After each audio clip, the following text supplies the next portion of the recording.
దేవాదాయ శాఖ పర్యవేక్షణలో ఆలయాల్లో అందుతున్న సేవలపై ఆగస్టు మొదటి వారంలో భక్తుల సంతృప్తిలో దుర్గగుడికి ప్రథమ స్థానం లభించింది. 75.3% సేవలు బాగున్నాయని అభిప్రాయాలు తెలిపారు. గత నెలలో 74% ఉండగా ఆగస్టులో 1.3% పెరిగింది. మిగతా ప్రధాన ఆలయాలు శ్రీకాళహస్తి 69.4 నుంచి 69.2, అన్నవరం 69.9 నుంచి 69.0, 72.4 నుంచి 71.4 నుంచి 68.0 నుంచి 67.0, 5 నుంచి 67.8 నుంచి 69.7 నుంచి 67.3, 69.9 మేరకు సంతృప్తి స్థాయిలు తగ్గాయి. రోడ్డు ప్రమాదంలో అసువులు బాసిన డీసీపీ షరీన్ బేగం కుమార్తె ఆసిఫా మృతదేహాన్ని డీజీపీ హరీష్ కుమార్ గుప్తా, సిపి రాజశేఖర్ బాబు, ఎమ్మెల్యే బొండా ఉమామహేశ్వరరావు తదితరులు సందర్శించారు. ఆసిఫా భౌతిక కాయంపై పుష్పగుచ్చాలు ఉంచి శ్రద్ధాంజలి ఘటించారు. అనంతరం ఆసిఫా తల్లిదండ్రులను ఓదార్చారు. పోలీస్ శాఖ తరపున కుటుంబానికి అండగా ఉంటామని డీజీపీ హామీ ఇచ్చారు. ప్రమాదం జరిగిన తీరును అడిగి తెలుసుకున్నారు. డీసీపీ షరీన్ బేగం కుటుంబానికి తీవ్ర సంతాపాన్ని తెలియజేశారు.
గన్నవరం నియోజకవర్గ అభివృద్ధి లక్ష్యంగా ముందుకు సాగుతున్నామని ఏపీ ప్రభుత్వ విప్ గన్నవరం ఎమ్మెల్యే యార్లగడ్డ వెంకట్రావు అన్నారు. జక్కుల నెక్కలం గ్రామంలో 2 ఏళ్ల నమ్మకం అభివృద్ధి సంక్షేమం కార్యక్రమంలో పాల్గొన్న ఆయన ఇంటింటికి తిరిగి ప్రభుత్వం అమలు చేస్తున్న సంక్షేమ పథకాలు, చేపడుతున్న అభివృద్ధి కార్యక్రమాలను ప్రజలకు వివరించారు. గ్రామంలో సుమారు 40 లక్షల రూపాయలతో నిర్మించిన పీసీ వాల్, సీసీ డ్రైన్లు, కల్వర్ట్లు, సిమెంట్ రోడ్లను ప్రారంభించారు. కూటమి ప్రభుత్వం 2 ఏళ్ల పాలన పూర్తి చేసుకున్న సందర్భంగా గన్నవరం మండలం జక్కుల నెక్కలం గ్రామంలో 2 ఏళ్ల నమ్మకం అభివృద్ధి సంక్షేమ కార్యక్రమాన్ని నిర్వహించారు. కార్యక్రమంలో ఏపీ ప్రభుత్వ గన్నవరం ఎమ్మెల్యే యార్లగడ్డ వెంకట్రావు పాల్గొన్నారు. కూటమి నాయకులు, కార్యకర్తలతో కలిసి ఎమ్మెల్యే ఇంటింటికి తిరుగుతూ రాష్ట్ర ప్రభుత్వం అమలు చేస్తున్న సంక్షేమ పథకాలు, గన్నవరం నియోజకవర్గంలో చేపడుతున్న అభివృద్ధి కార్యక్రమాలను కరపత్రాల ద్వారా ప్రజలకు వివరించారు. అనంతరం గ్రామంలో 40 లక్షల రూపాయల వ్యయంతో నిర్మించిన పీసీ వాల్, సీసీ డ్రైన్లు, కల్వర్ట్లు, సిమెంట్ రోడ్లను ఎమ్మెల్యే ప్రారంభించారు. జక్కుల నెక్కలం గ్రామంలో ఇప్పటివరకు 1,43,00,000 రూపాయల విలువైన అభివృద్ధి పనులు చేపట్టామని యార్లగడ్డ వెంకట్రావు తెలిపారు. గ్రామంలో విద్యుత్ సమస్యల పరిష్కారానికి 2 కొత్త 63 kV ట్రాన్స్ఫార్మర్లు ఏర్పాటు చేయడంతో పాటు విద్యుత్ స్తంభాల కోసం 30 లక్షల రూపాయలు ఖర్చు చేసినట్లు చెప్పారు. సీసీ రోడ్లు, డ్రైనేజీ నిర్మాణాలకు 50 లక్షలు, అంగన్వాడీ కేంద్రం ప్రహరీ గోడకు 5 లక్షలు, కాలువల అభివృద్ధికి 60 లక్షల రూపాయలతో పనులు చేపట్టామని వివరించారు. హైవే నుంచి జక్కుల నెక్కలం వరకు బీటీ రోడ్డు నిర్మాణానికి 1,26 లక్షల రూపాయలు మంజూరయ్యాయని, ప్రస్తుతం టెండర్ దశలో ఉన్న ఈ పనులు త్వరలో ప్రారంభిస్తామని ఎమ్మెల్యే వెల్లడించారు. నమస్కారం. డోర్ టు డోర్ ప్రోగ్రామ్ ఈరోజు జక్కుల నెక్కల గ్రామంలో ఇంటింటికి ఈ ప్రభుత్వం గడిచిన 2 సంవత్సరాలుగా ఏం సంక్షేమం చేసింది, ఏం అభివృద్ధి చేసింది చెప్పడానికి తిరుగుతున్నాం. ఈ గ్రామంలో 705 ఓట్లుంటే 474 మందికి ఇంటికి వచ్చి ఉచితంగా బ్లడ్ టెస్ట్ చేయించింది. బహుశా అనుకోవడం స్వాతంత్రం వచ్చిన తర్వాత శాసనసభ్యులుగా పనిచేసిన ఎవరు చేయని పరిస్థితి. పిహెచ్సి సెంటర్ ముస్తాబాద్ సిబ్బందిని మనస్ఫూర్తిగా అభినందిస్తున్నాం. మొట్టమొదటిసారిగా గన్నవరం టౌన్లో ప్రయోగాత్మకంగా గౌడుపేటలో, సాలిపేటలో, కేసరపల్లి చేజూరు కాలనీలో, అలాగే ఎస్సీ కాలనీ గన్నవరంలో ప్రయోగాత్మకంగా చేపట్టి ఇది ఉపయోగపడితే వాళ్ళ హెల్త్కి ఏమైనా ఇబ్బందులు ఉంటే బయటపడితే వాళ్ళు రెక్కడి తగిన డొక్కని ప్రజలు హాస్పిటల్ బాగోపోతే దొక్కాలని పరిస్థితి ఇండియాలో అతి సర్వసాధారణం. దీని నివారణగా పిహెచ్సి సెంటర్లకు ఎత్తాకు పెద్దగా పబ్లిక్ హెల్త్ లేదు. సిఎస్సి సెంటర్ అయితే దారుణంగా ఉన్న పరిస్థితి. సిఎస్సి పిహెచ్సిని అనుసంధానం చేసి ఇంటింటికి బ్లడ్ టెస్ట్ చేయమంటే ఈ గ్రామంలో దాదాపు 75% బ్లడ్ టెస్ట్ చేసినందుకు ముస్తాబాద్ పిహెచ్సిలో పనిచేసే ప్రతి డాక్టర్ని, ప్రతి నర్సుని, ప్రతి ఎంప్లాయీని, 4 వర్కింగ్ అట్ ముస్తాబాద్ పిహెచ్సి సెంటర్లో పనిచేసే ప్రతి మనస్ఫూర్తిగా అభినందిస్తూ ఈయన స్ఫూర్తిగా తీసుకుని మిగతా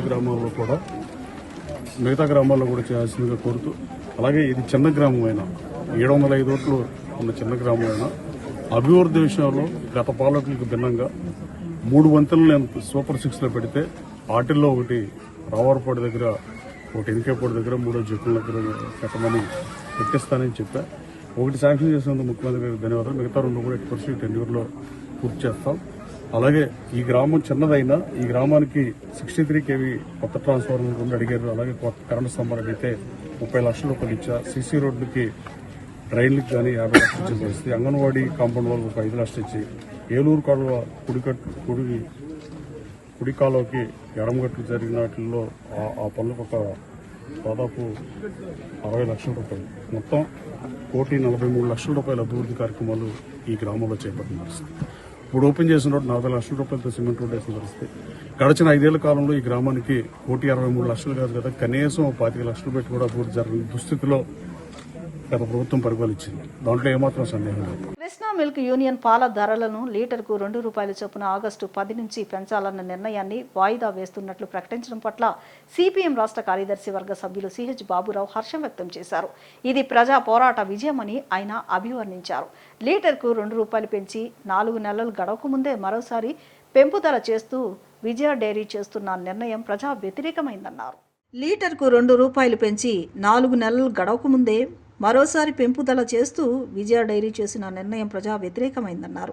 మరోవైపు మిల్క్ యూనియన్కు ఏకగ్రీవంగా ఎన్నికైన చైర్మన్ను బలవంతంగా రాజీనామా చేయించడం దారుణమన్నారు. ధరలను మరోసారి పెంచాలని ప్రయత్నిస్తే ఆందోళన తప్పదని ఆయన హెచ్చరించారు. పాల ధర పెంపు నిర్ణయాన్ని యూనియన్ను అప్రజాస్వామికంగా కైవసం చేసుకునేందుకు జరుగుతున్న కుట్రలను ప్రభుత్వ పెద్దలే బాధ్యత వహించాలని అన్నారు. విజయ డైరీ పాల ధరలని 10వ తేదీ నుండి లీటర్కి ₹2 పెంచాలని నిర్ణయం చేశారు. ఇది తెలియగానే సిపిఎం తరపున ఆందోళన ప్రారంభించాం, వ్యతిరేకించాం, ధర్నా చేశాం. ప్రజల నుండి నిరసన వ్యక్తమైంది. దీంతో ప్రభుత్వం యాజమాన్యం దిగొచ్చి దీన్ని అమలును వాయిదా వేస్తున్నట్టు ప్రకటించారు. ఇది ప్రజా పోరాట విజయం. అయితే వాయిదా వేశారు, పూర్తిగా రద్దు చేయలే. ఇప్పటికైనా వాయిదానే కాకుండా పూర్తిగా రద్దు చేయాలి. 4 నెలలు ఏప్రిల్లో పెంచారు ₹2. మళ్ళీ ఇప్పుడు అన్ని రెట్లు పెరిగిపోయినాయి. సామాన్యులు బతకలేకపోతున్నారు. ఉపశమనం కలిగించాల్సిన పోయి నిత్యావసరం, అత్యవసరమైన పాలన కూడా వదిలిపెట్టకపోతే ఎట్లాగా? అందుకే మళ్ళీ గనక పెంచితే మళ్ళీ పోరాటానికి సిద్ధం కావాల్సిందే. పూర్తిగా రద్దు చేయాలి. ఒకవైపునేను పాల ధరలు పెంచుతున్నారు, ఇంకో వైపున విజయ డైరీ సాఫీగా నడుస్తున్న దాన్ని కైవసం చేసుకోవటానికి ప్రభుత్వంలో ఉన్న పెద్దలే కుట్ర పన్నారు.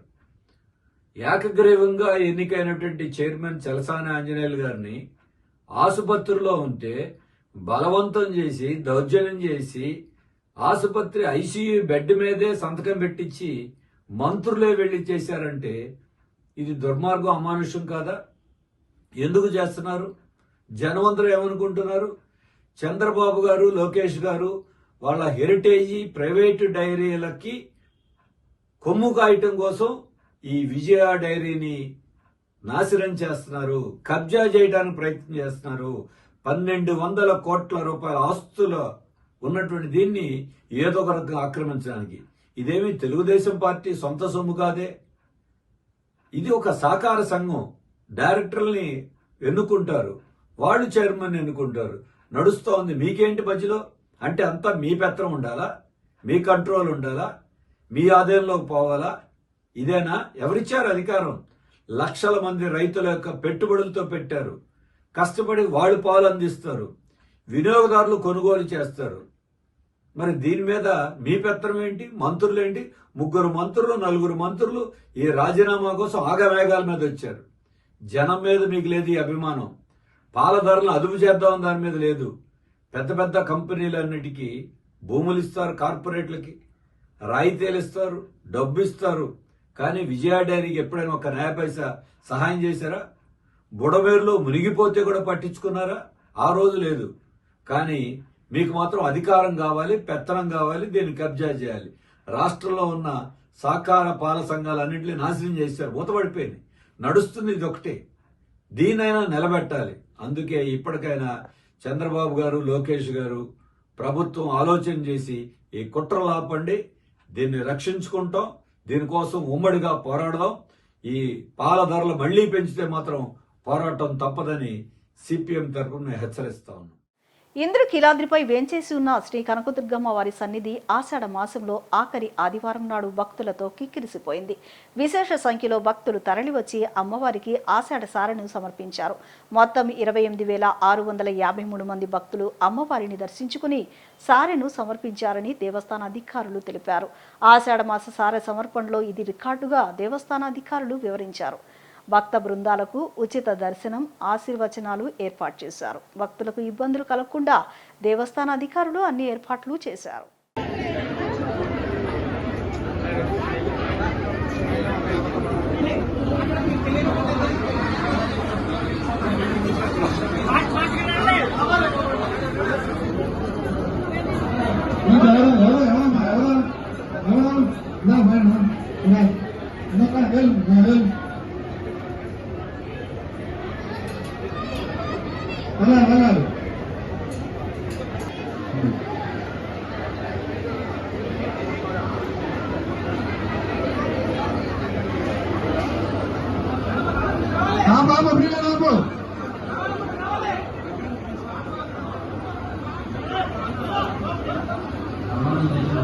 పశ్చిమ నియోజకవర్గంలో టీడీపీ ఆధ్వర్యంలో నిర్వహించిన ఇంటింటికి తెలుగుదేశం కార్యక్రమం జోరుగా కొనసాగుతుంది. 51వ డివిజన్లో డివిజన్ అధ్యక్షులు కొంచెం దుర్గారావు, సుకాసి కిరణ్ ఆధ్వర్యంలో నిర్వహించిన కార్యక్రమంలో టీడీపీ నియోజకవర్గ ఇన్ఛార్జ్ బుద్ధ వెంకన్న పాల్గొన్నారు.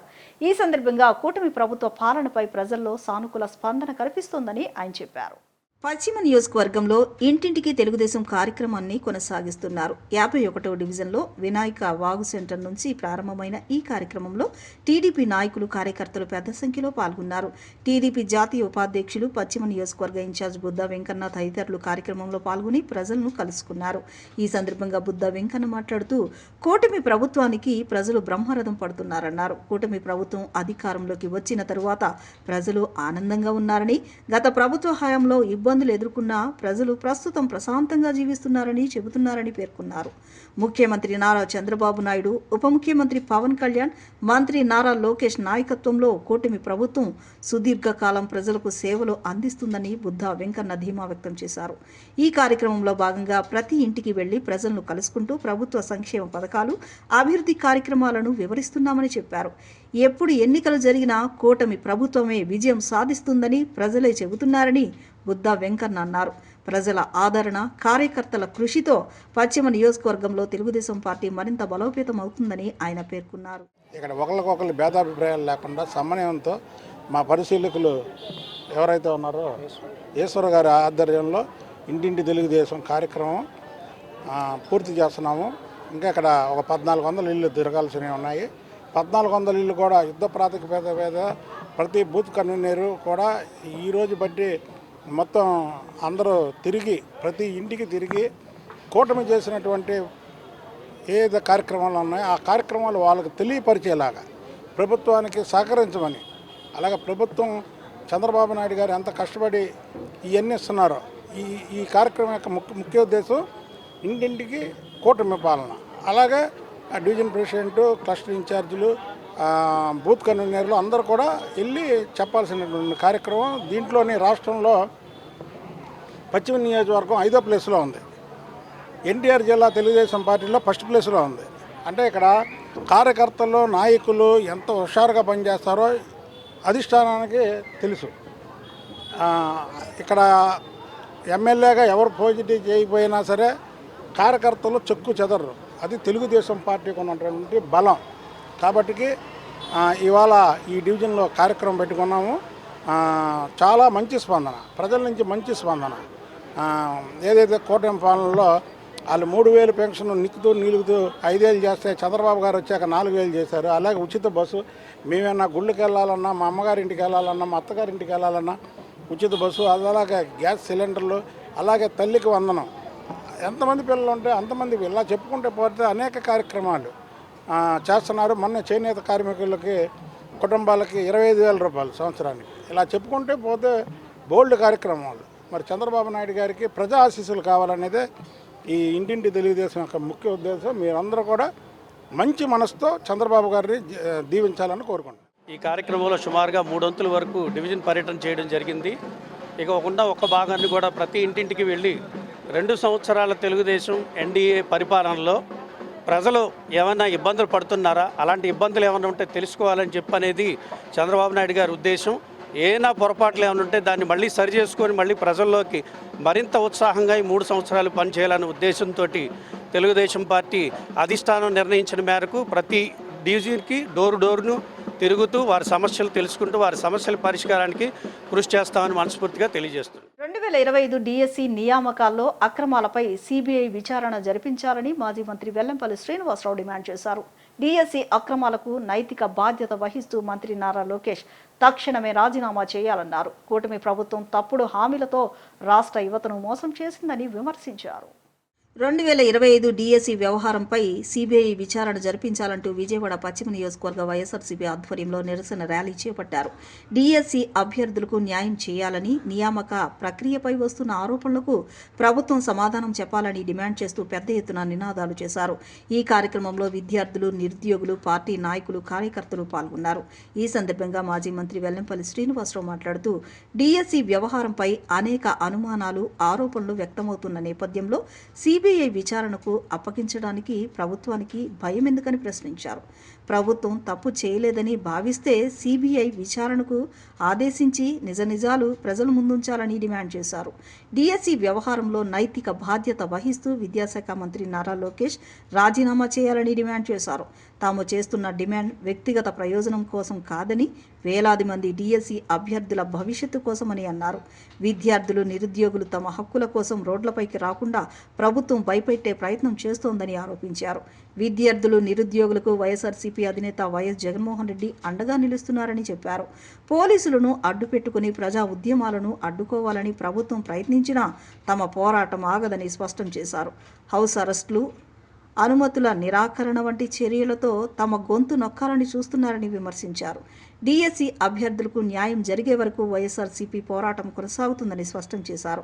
ప్రభుత్వం ఎన్ని ఇబ్బందులు పెట్టినా వెనక్కి తగ్గేది లేదని, ప్రజాస్వామ్య పద్ధతిలో ఉద్యమాన్ని మరింత ఉధృతం చేస్తామని అన్నారు.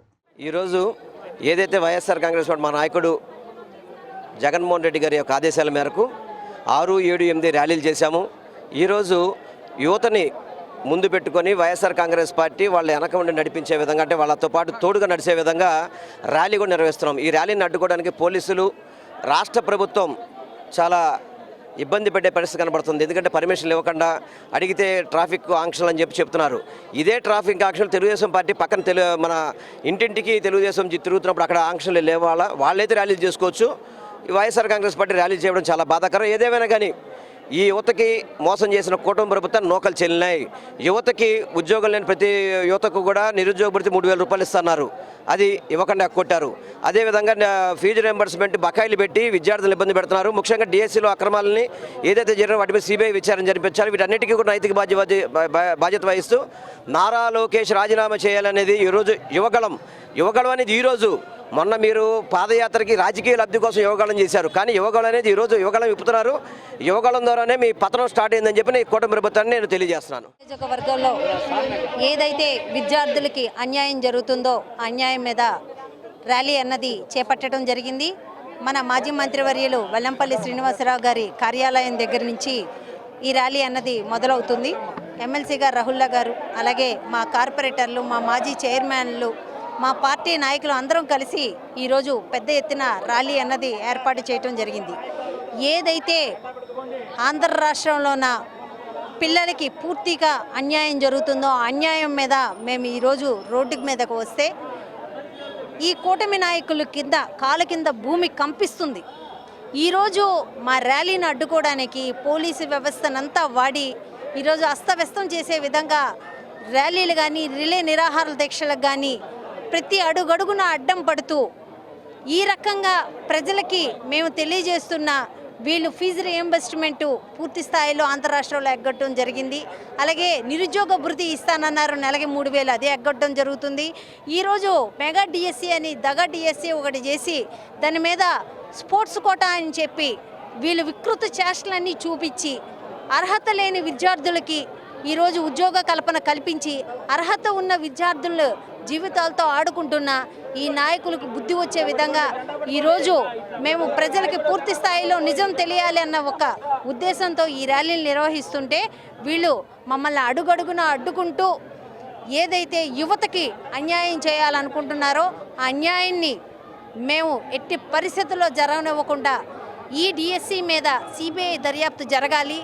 దీన్ని నారా లోకేష్ గారు ఏదైతే ఈ విద్యాశాఖ మంత్రిగా ఉన్నారో ఆయన దీని గురించి పూర్తి స్పష్టత ఇవ్వాలి అని, లేకపోతే ఆయన రాజీనామా చేయాలని చెప్పి మేము కోరుతూ ఈరోజు ఈ ర్యాలీని విద్యార్థుల ద్వారా విద్యార్థులు ఎవరైతే మోసపోయి ఉన్నారో ఆ విద్యార్థులందరూ రావటం జరిగింది. ఆ విద్యార్థులకి సంఘీభావం తెలియజేస్తూ మా వైఎస్ఆర్సీపీ అధినేత మా జగన్మోహన్ రెడ్డి గారి ఆదేశాల మీదకు ఈ కార్యక్రమం అన్నది మేము నిర్వహిస్తున్నాము. ఎంతమంది అడ్డుకున్నా, ఇన్ని రకాలుగా అడ్డుకున్నా మా ఈ ర్యాలీని ఆపేది లేదు. విద్యార్థులకి న్యాయం జరిగేంత వరకు ఈ పోరాటం మేము కొనసాగిస్తాం. ఇప్పుడు చిన్న విరామం తీసుకుందాం.